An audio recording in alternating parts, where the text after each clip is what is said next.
Le Cameroun ne doit pas sombrer dans la misère, ne doit pas sombrer dans la malfaçon. Qu'il fasse au moins un dernier acte dans la danse qu'il a commencé depuis 1982, en évacuant une bonne partie. J'ai l'habitude de le dire, et le maire venait de le dire. Le Cameroun n'a pas un problème d'individu à la tête de l'État. Non. Le Cameroun a un problème de système. Et il a bien labellisé, c'est-à-dire, le problème du Cameroun, c'est le système Biya, ce n'est pas l'homme Biya.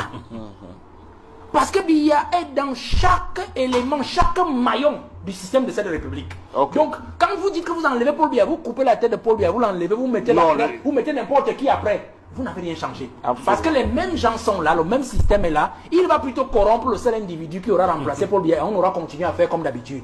Et ce système est tellement puissant que si vous emmenez un individu à la place de Paul Biya, ce système va, non seulement va le corrompre, mais en plus va encore aller de plus au fond dans la malfaçon que nous vivons depuis. Donc il s'agit de changer le système. Et il n'y a que Paul Biya actuellement, du moins avant l'élection présidentielle, qui doit commencer le travail de décrotage de son propre système pour alléger la tâche à celui qui viendra. Comme je le dis, que ce soit un opposant, que ce soit quelqu'un d'autre, vraiment, nous souhaitons que ce soit un opposant, celui qui aura le meilleur programme, qui aura le meilleur profil, qui le remplace. Il s'agit de la République. Au-delà de ce qu'on est des opposants, d'autres sont au pouvoir, il y a la République. On s'oppose parce qu'on veut le bien du Cameroun. Eux, s'ils sont là-bas parce qu'ils peut-être ils veulent leur propre bien. Mais au fond aussi, il y a aussi un bien du Cameroun qu'ils doivent vouloir. Et Paul Biya est le seul qui a reçu l'élection. Pas eux. Donc c'est à lui que le peuple s'adresse, c'est à lui que tous les opposants s'adressent pour qu'il fasse le geste, qu'il montre au peuple camerounais qu'il mérite l'élection qu'on lui a donnée 7 fois depuis 1982, qu'il fasse au moins le job. On sait qu'il est fatigué, on sait qu'il ne peut plus nous donner les routes, il ne peut plus nous donner les immeubles, on ne peut plus donner les ponts, les ceci, mais au moins qu'il apporte ces gens-là dans son départ et dans sa chute, pour permettre à celui qui viendra après lui de travailler et de servir le peuple et qu'on puisse décoller. Alors, de ce que beaucoup ont duré au pouvoir et beaucoup ont toujours travaillé avec Paul Biya. Et d'autres pensent qu'en fait, comme ils sont des amis de Paul Biya, comme ils ont toujours travaillé avec Paul Biya leur a fait tellement confiance, ils ne pensent pas que Paul Biya peut faire autrement. Puisse faire autrement que ce qu'il a toujours fait. Et donc aussi, certains ont été à la position que le ministre Ngongo a actuellement. Et qui n'ont pas peut-être accepté que ce soit lui qui les remplace. Et une fois qu'ils sont au gouvernement, s'érigent en contestataires systématisés du travail de l'actuel secrétaire général de la présidence de la République. Parce qu'il faut bien dire que l'actuel ministre de la Justice, c'est lui qui était là jusqu'en 2011. Parce qu'il a été nommé secrétaire général de la présidence de la République en 2006 après Jean-Marie Atamabara et il en est sorti en 2011. Et donc Ngongo est arrivé à son remplacement. Donc on comprend que doublé de sa casquette d'ami, vieil ami du président, parce que c'est la génération 69, le ministre de la Justice est entré à l'ENAM en 69, il en est sorti en 71. Et avec le président de la République, ils ont travaillé, ils ont évolué jusqu'à aujourd'hui.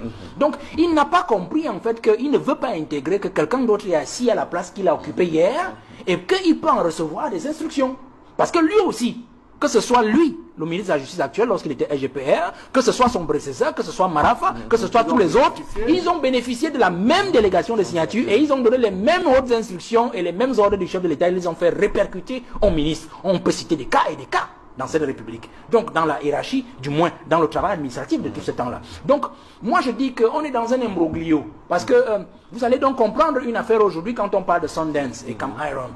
Les gens se disent, parce que quand on voit la première lettre du ministre délégué au SGPR, on comprend qu'il est pratiquement au bord de l'irrespect. De l'irrespect. C'est-à-dire qu'il veut rappeler au SGPR que vous n'êtes pas là, dans le dossier, c'est nous, l'agent de l'État, c'est nous, le conseiller juridique de l'État, et en l'heure actuelle, nous n'avons jamais désigné un agent, alors que c'était une erreur, alors que, effectivement, c'était bien le cas depuis 2022. Donc, en fait, il n'avait pas le fond du dossier, mais il s'est empressé de donner des leçons au secrétaire général de la présidence de la République. Je crois que peut-être quand on lui a fait partir au fond du dossier, on peut justifier qu'il se soit définitivement plié, et il a compris peut-être qu'on a voulu l'utiliser dans une guerre qui a toujours existé entre un proche collaborateur et ami du président de la République, qui est le ministre de la Justice, et ce collaborateur qui est le secrétaire général de la présidence de la République, ministre d'État. Alors, un point Valère Bessala, il y a justement derrière cette contestation le fond qui consiste à dire ces instructions ne sont pas vraies. Est-ce que c'est possible? Non, mais comment les instructions ne sont pas vraies? Moi, je dis toujours une chose, et c'est ce que moi j'ai appris, les aînés qui m'ont appris le travail. Les instructions d'un chef, on les exécute d'abord, on va voir après. Dans l'administration, c'est comme ça. C'est-à-dire que si le collaborateur immédiat d'un chef qui a pignon administratif sur la rue administrative, vous dit, le chef dit, vous faites d'abord. Vous faites d'abord. Et peut-être par d'autres voies, vous pouvez saisir le chef pour dire, votre collaborateur m'a demandé de faire, j'ai déjà commencé à m'exécuter. Je voudrais savoir si c'est vraiment votre volonté. Vous comprenez? Mais on commence d'abord par s'exécuter. Vous comprenez? Et c'est cela en fait, même dans l'armée, on le dit, un ordre manifestement illégal peut être désobéi. Vous comprenez? Mais quand on vous a donné un ordre, vous l'exécutez d'abord. Vous comprenez? Donc je dis que ce qui se passe actuellement, c'est ça aussi. Ce que Paul Biya a instauré dans le landerneau camerounais. C'est-à-dire qu'il a constitué, il a labellisé son irresponsabilité politique sur toutes les affaires de l'État. Et c'est comme ça qu'Aïdjo fonctionne. Il a labellisé son irresponsabilité politique. Oui. C'est-à-dire que quand tout va bien, c'est lui. Quand tout va mal, quand ça a échoué, que tout va mal, non, c'est les autres. Mais regardez simplement. Un ministre, Biya ne lui a jamais rien demandé, il va inaugurer un point d'eau, il dit un don du président de la République, Biya ne connaît même pas l'affaire là. Un ministre va faire ceci, il dit sur instruction du président de la République, Biya ne connaît même pas l'affaire là. Alors qu'il est dans l'accomplissement de les missions régaliennes de son département ministériel. Vous comprenez? Mais quand ça va mal, là, vous n'entendez pas que c'est sur haute instruction de Paul Biya que nous avons mal fait. Personne n'en parlera parce qu'en fait c'est leur responsabilité. Et c'est ça qui lui a toujours donné les coups de franche. Lorsqu'il faut par exemple les tancer, lorsqu'il faut les traiter de criminels économiques, d'inertes et tout ce que les d'apprentis sorciers. Parce qu'en fait, il a labellisé son irresponsabilité. Vous allez donc comprendre qu'un secrétaire général président de la République, à travers la délégation des signatures qu'il a, est justement celui qui supporte les coups. Parce qu'aujourd'hui, Biya a pu lui dire oralement, verbalement, demandez-leur de payer les honoraires du cabinet Jantet. Le secrétaire général le couche sur papier et répercute. Mais comme il n'était donc pas là quand Biya a donné cet ordre verbal, alors ceux qui estiment connaître mieux Paul Biya parce qu'ils sont ses amis disent le président ne peut pas avoir dit ça. Vous comprenez? Et voilà ce à quoi on arrive. Donc le secrétaire général est effectivement celui qui souffre maintenant des hautes douleurs du président de la République. Et c'est ce qui fait que même si on élargit le débat, aujourd'hui, le Camerounais lambda, si vous leur dites que c'est Paul Biya le responsable de ce qui nous arrive, il va dire non. Parce qu'il va vous dire, c'est pas lui qui est ministre de ci, c'est pas lui qui est ministre de ça, c'est pas lui qui est le DG de l'eau, c'est pas lui qui est le directeur de la Sonamine, c'est pas lui qui est ceci. Il a nommé des gens. Mais vous avez beau dire aux Camerounais que c'est ce même Paul Biya, donc vous ne voulez pas accepter la responsabilité et qui refuse quand même aussi de les changer. Non, il va vous dire, non, Paul Biya ne peut pas tout faire. Et puis vous voulez qu'il travaille avec qui? Vous voyez? Donc, cela est resté dans les esprits, monsieur Guizogo. C'est-à-dire cette labellisation de l'irresponsabilité qu'il a hérité du président Aïdjo. Parce qu'on a eu un sur débat. Ce point-là, oui, mais je voulais vous interpeller sur ce point. Quand vous faites la comparaison avec Aïdjo, pour beaucoup de Camerounais aussi, ils considèrent qu'Aïdjo était beaucoup plus proche, beaucoup plus actif, même peut-être proactif. Mais c'est pas oui, effectivement. C'est là la grande réalité. Même si Aïdjo avait aussi labellisé cette irresponsabilité, il a peut-être poussé l'alchimie de l'irresponsabilité un peu plus loin, il a sophistiqué.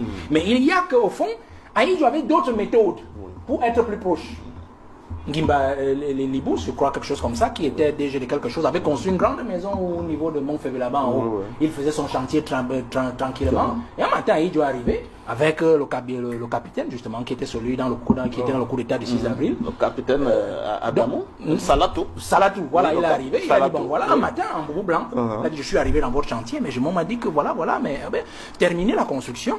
Mais sachez que dès que vous avez terminé, on va en faire une résidence administrative. Voilà ce qu'il a fait. Et puis il avait limogé le type quelques temps après, je pense en 69-70, quelque chose comme ça. Vous voyez? Donc il avait d'autres méthodes parallèles, non seulement pour utiliser les informations qu'il recevait des services de renseignement, et là il faudrait encore qu'on en parle, mais aussi lui-même d'aller au four au moulin pour voir effectivement ce qui se passait. Parce que si Biya avait gardé cette méthode à Aïdjo, c'est-à-dire la méthode parallèle de contrôle des affaires de l'État, il y a longtemps qu'on aurait eu notre complexe au Dolembe. Parce qu'au Dolembe, c'est pas un stade. C'est un complexe sportif. Avec beaucoup de choses à l'intérieur. Biya, si c'était à Aïdjo, il se serait déplacé. La CAN de 72.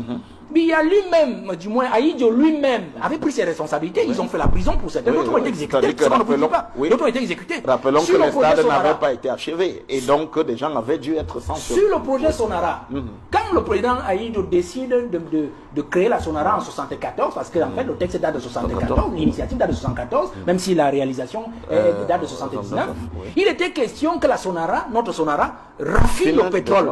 C'est-à-dire notre pétrole qui était reconnu comme lourd.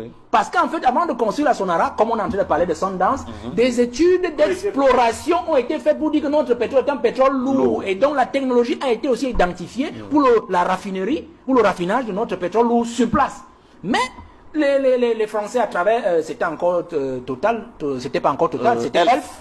Elf s'était arrangé justement en complicité avec les ingénieurs camerounais pour ne pas nous doter de la logistique qui nous permettait de raffiner notre pétrole et donc d'entrer dans la logique des rétrocommissions, vendre notre pétrole lourd à l'étranger et l'enrichir un des légers pour la consommation domestique. Ahidjo avait exécuté des Camerounais dans ce sens, mais personne n'en parlera toujours parce que les gens, ceux qui connaissent ce dossier-là le savent.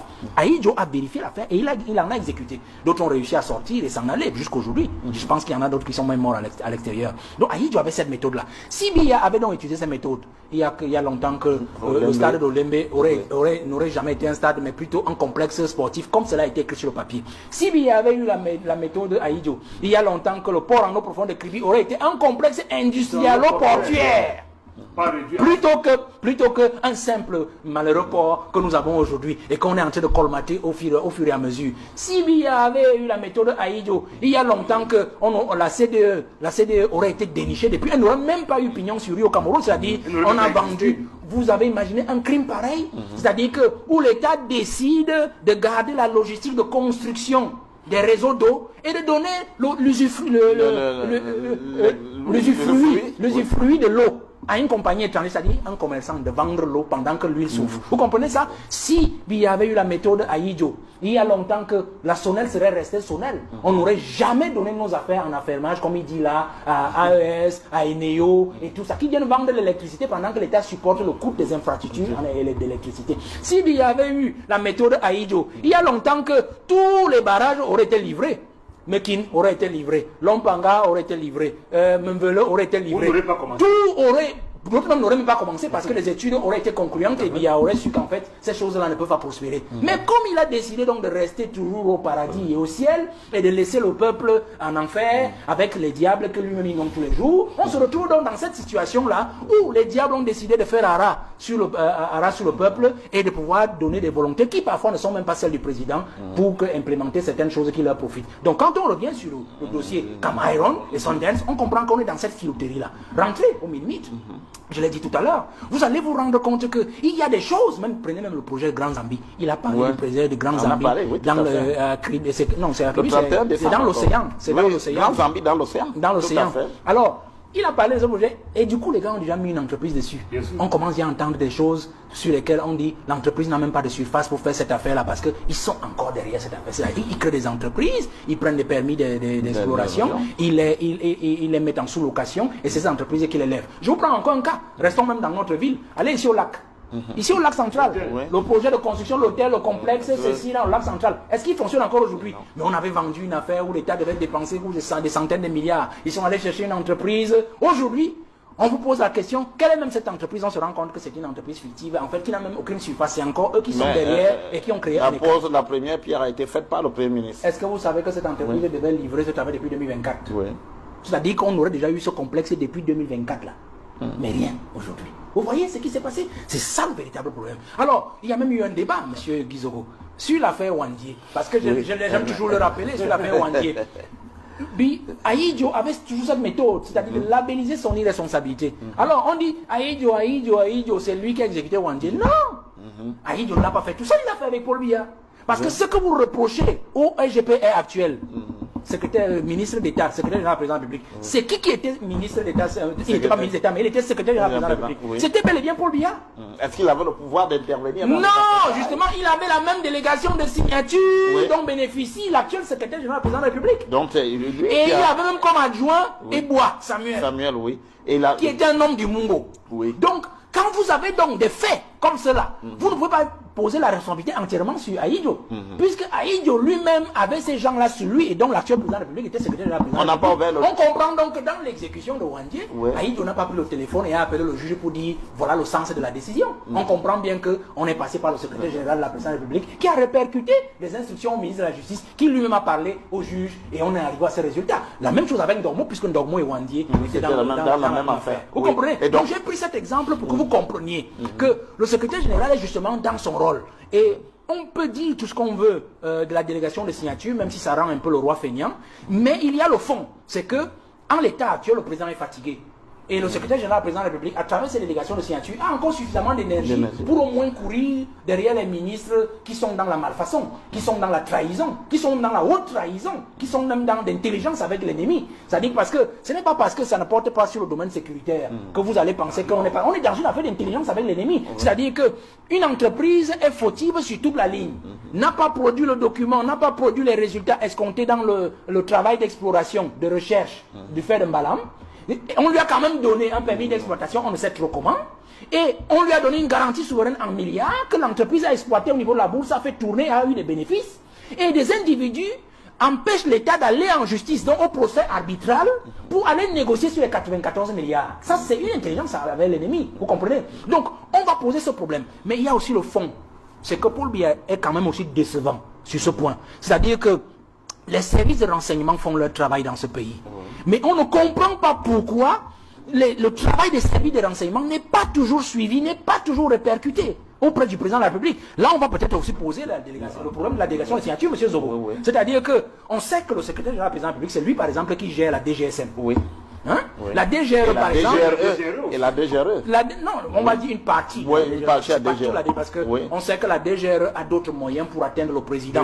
Elle peut passer par l'état-major du président, vous comprenez. Mais la DGSN, c'est systématiquement. C'est-à-dire que si le DGSN touche le président, c'est peut-être du fait de leurs relations personnelles qu'ils ont. Mais on sait que c'est le secrétaire général de la présidence de la République qui gère le service de la sûreté nationale. Alors, ces services font leur travail. On a même eu des rapports sur cette affaire Sundance, je crois depuis 2007, ça dit qu'il montrait effectivement que des papiers de la DGRE et même de la DGSN, la surveillance du territoire, qui montraient que Cameroun était une entreprise fictive, ou du moins qui avait été créée uniquement pour ce dossier, pour les besoins de cette cause-là. On a eu des documents sur, il y avait même des investigations jusqu'en Australie, sur Sundance, justement, qui avaient des difficultés à prouver un lien immédiat avec Cameroun dans ce dossier. Vous comprenez? Donc il y avait eu un peu comme un achat de label de Cameroun chez Sundance. C'est-à-dire que comme Sundance est une entreprise reconnue dans le domaine des mines, il leur fallait ce paravent, ce label-là, pour pouvoir convaincre l'État camerounais de ce qu'ils étaient en bonne affaire. Donc vous voyez, les services de renseignement ont travaillé, ont donné le fonds au président de la République. Et le ministre de la Justice qui était justement là, était secrétaire général du président de la République à l'époque. Donc on ne comprend pas pourquoi est-ce que le président n'a pas eu l'information exacte sur le caractère fictif de cette entreprise-là, c'est-à-dire de Cameroun, et sur le lien discutable de Cameroun avec Sundance, qui est justement une entreprise à grande surface dans le domaine des mines. Vous comprenez donc qu'on peut essayer de comprendre qu'une fois secrétaire général du président de la République, il devient ministre de la Justice, il rentre dans ce genre de choses-là. Parce qu'effectivement, il n'a pas de délit d'initié. C'est-à-dire que vous connaissez le dossier depuis que vous étiez secrétaire général du président de la République, vous arrivez sur la scène ministre de la Justice et vous dévoyez l'État du Cameroun sur la défense de ses intérêts, qui sont des intérêts judiciaires sur le plan arbitral, où l'État peut avoir raison et même obtenir gain de cause et des dommages et intérêts, ou le paiement de son préjudice économique, et vous décidez d'aller plutôt négocier une affaire. Parce que quand vous allez déjà en négociation, celui qui accepte d'aller en négociation et évite la voie judiciaire, avoue déjà en partie sa faute. Or, l'État dit, nous ne sommes pas fautifs. C'est plutôt nous qui revendiquons, non seulement de l'argent garantie souveraine décerné, donné à cette entreprise, jusqu'aujourd'hui sans résultat, mais en plus, cette entreprise n'a rien fait du tout et tous ces contrats qui lui ont été décernés sont devenus caducs. Donc, cette entreprise, c'est elle plutôt qui devrait nous payer un préjudice. Donc, voilà le fond de l'affaire, M. Guizoko. Nous sommes dans cette logique où, pour dire que le président est responsable de tout ça. Parce qu'en fait, même s'il donne une délégation de signature à son collaborateur, cela ne doit pas l'empêcher lui-même d'avoir d'autres canaux pour avoir la raison. Les services de renseignement, depuis une quinzaine d'années, pour ceux que j'en connais depuis le temps, ça fait longtemps, c'est mes souvenirs quand vous évoquez le sujet, ont bien écrit au président de la République sur cette affaire-là. On a encore des copies, même qui traînent par là. Mais le président n'a jamais réagi. On comprend peut-être que le président n'a jamais été au courant et que ses collaborateurs ont mis le pied dessus. Et donc, quand l'affaire surgit maintenant, il est difficile, comme le maire le disait tout à l'heure, de démêler les chevaux et de savoir exactement où est-ce que la filouterie étatique a commencé et avec qui. Claude Valère Bessala, vers quoi devrait-on aller? On peut espérer sortir de ce dossier, de cette affaire Sundance? Est-ce qu'il y a une issue meilleure que celle qu'on voit actuellement? Il faut les balayer. Ah oui? Il faut les balayer. On a cité des dossiers et des dossiers. Vous croyez que l'affaire Sundance, la méthode a été créée aujourd'hui? Non. La méthode a été créée dans plusieurs dossiers. Il en a parlé, j'en ai parlé. Prenez l'affaire McGill. Sur le stade de Lomé. Mais on a vu, c'est-à-dire que McGill décide de construire, mais ce qu'ils font dans le contrat avec McGill, ils s'abstiennent d'introduire une clause de règlement de différend. Volontairement? Volontairement une clause de règlement de différend, c'est-à-dire au cas où vous n'accomplissez pas votre tâche, qu'est-ce qu'on fait? C'est sur cela que le ministère des Sports et la présidence se sont engouffrés pour dire encore à Paul Biya, il faut acheter de l'argent. Allons plutôt encore chercher McGill. Alors que c'est eux qui ont ramené Piccini. Oui. À la suite de McGill, vous dites non, McGill ne peut pas accomplir. Et c'est eux qui disent encore à McGill va porter plainte. Parce qu'une fois qu'on va dire, et c'est eux qui font encore notre président, si nous allons en justice avec McGill, ce sera beaucoup de milliards qu'on va perdre. Mieux, on résilie le contrat avec Piccini, on rappelle McGill et on lui ajoute tant de milliards pour finir le travail. La conséquence, c'est que l'argent que McGill a d'abord eu sans finir le travail est enterré. Ouais. Et il faut encore lui donner un autre argent pour un marché dont on n'est même pas sûr qu'il va accomplir le fond des travaux. Vous comprenez? Donc c'est des schémas qui sont faits depuis monsieur Guizoro. Donc nous pouvons citer des cas et des cas dans les dossiers de la République. Donc pour moi, le président, il doit les nettoyer. Il doit les nettoyer. Et dans la logique politique dans laquelle je me trouve, j'ai toujours dit aux jeunes de patienter. De patienter parce que le trouble aujourd'hui ne profitera pas à la jeunesse et à la postérité. Ces gens qui prennent des milliards là, leur souhait, c'est que si le peuple peut se lever demain là et chasser Paul Biya, ça fait leur affaire. Parce qu'ils sentent déjà que Paul Biya étant déjà âgé, ne tient plus vraiment les manettes. Et à tout moment, il peut choisir une solution dans la succession qui ne convient pas à leurs intérêts. Vous comprenez? C'est là où nous tenons donc bon avec la jeunesse. Nous disons, si Paul Biya doit aller jusqu'au bout, qu'il aille au bout. S'il veut être candidat, qu'il soit candidat, mais que nous allions l'humilier à l'élection. Mais pas que nous ayons un individu à la place de Paul Biya qui aille aux élections avec lui, qui ait encore par exemple les jambes fortes et les muscles assez constitués, et où le peuple dira, lui quand même peu, lui quand même peu. Donc il faut que Paul Biya assume sa responsabilité, c'est ce que nous disons à la jeunesse tous les jours, qu'il assume sa responsabilité devant l'histoire, parce que nous continuons à refuser de penser, et c'est ce que je dis à la jeunesse tous les jours, que Paul Biya va accepter de sortir de l'histoire du Cameroun par la honte, par la petite porte. Donc c'est cela qui nous fait encore garder cet espoir, parce que au-delà de l'opposition politique de M. le maire et moi, vous comprenez, on a beau être opposant, mais il y a quand même que le Cameroun.